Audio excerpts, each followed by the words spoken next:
बैतुल्लाह शरीफ की मस्जिद हराम में रवां हिजरी साल 10 करोड़ से जायद गाज़मीन की आमद रिकॉर्ड की गई।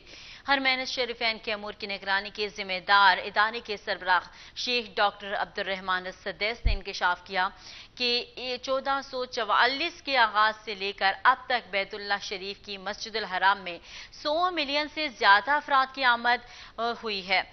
हिजरा इस्माइल के करीब नमाज अदा करने वालों की तादाद रवां साल 11,93,000 से तजावज कर गई। आदाद शुमार के मुताबिक गाड़ियों की नकलो हमल की खिदमत के लिए एक साल के दौरान 15 लाख से ज्यादा मेहमानों की खिदमत की गई। डॉक्टर असदेस का कहना था कि मस्जिद नबवी सल्लल्लाहु अलैहि वसल्लम में बुजुर्गों और माजूर को बेहतर सहूलियात फराहम करने के लिए 50 से जायद गाड़ियां सिर्फ मोमर अफराद और खास जरूरत वाले अफराद के लिए मुख्तस कर दी गई हैं।